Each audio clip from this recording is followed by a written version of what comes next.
आज बात करते हैं एक ऐसी कहानी की जिसमें प्यार है, बलिदान है और एक बहुत बड़ा दिव्य रहस्य भी है। ये कहानी है गंगा और शांतनु की।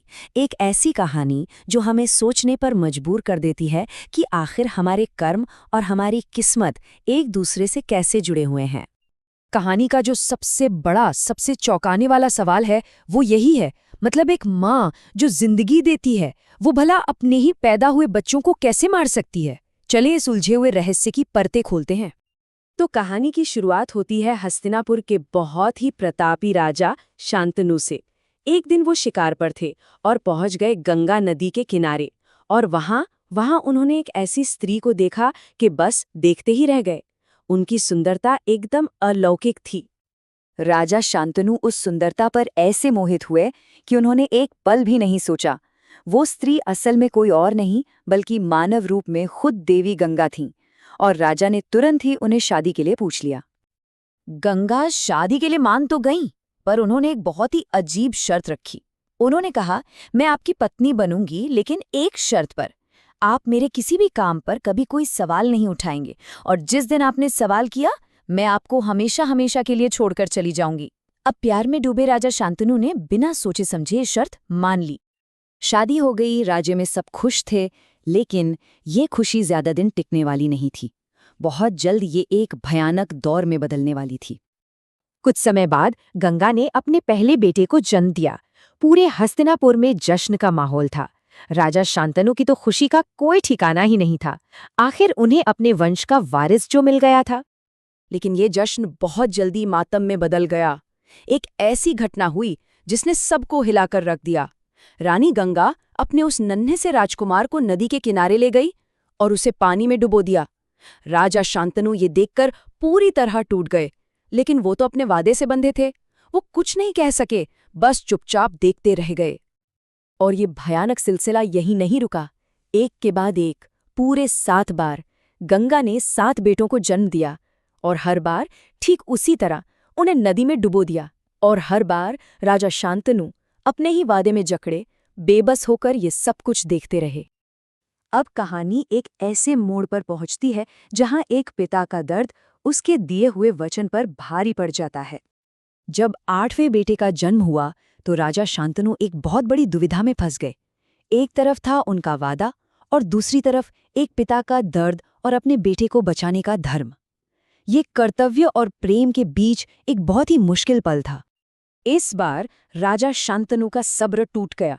जैसे ही गंगा अपने 8वें बेटे को लेकर नदी की तरफ बढ़ी, राजा ने उनका रास्ता रोक लिया और आखिरकार अपनी चुप्पी तोड़ दी। उन्होंने गंगा से पूछा, रुको, तुम ऐसा क्यों कर रही हो? अपने ही बच्चों के लिए राक्षसी क्यों बन गई हो? बस जैसे ही राजा ने ये सवाल पूछा, उनका वादा टूट गया। और अब समय आ गया था कि गंगा उस भयानक रहस्य से पर्दा उठाएं। एक ऐसा रहस्य जो पिछले जन्मों और श्राप से जुड़ा था।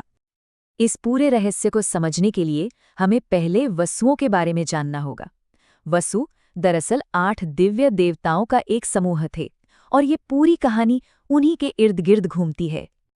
तो गंगा ने बताना शुरू किया कि एक बार ये 8 वसु ऋषि वशिष्ठ के आश्रम में गए थे। वहां उन्होंने ऋषि की चमत्कारी गाय नंदिनी को देखा। एक वसु की पत्नी को वो गाय इतनी पसंद आई कि उन्होंने उसे चुराने की जिद की, और फिर उन 8 ने मिलकर उस गाय को चुरा लिया। जब ऋषि वशिष्ठ को ये पता चला तो वो बहुत क्रोधित हुए और उन्होंने उन 8 को श्राप दे दिया, पृथ्वी पर इंसान के रूप में जन्म लेने का श्राप। जब वसुओं ने माफी मांगी तो ऋषि ने श्राप में थोड़ी नरमी बरती।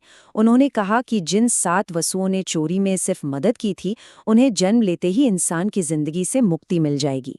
लेकिन जिस मुख्य वसु ने चोरी की थी, उसे पृथ्वी पर एक लंबा और मुश्किल जीवन जीना होगा। तो अब समझ आया, गंगा का काम असल में क्रूरता नहीं बल्कि दया थी। उनकी नियति ही यही थी कि वो इन वसुओं को जन्म दें और उन 7 को नदी में वापस लौटाकर उन्हें श्राप से तुरंत मुक्त कर दें। वो तो बस अपना कर्तव्य निभा रही थीं।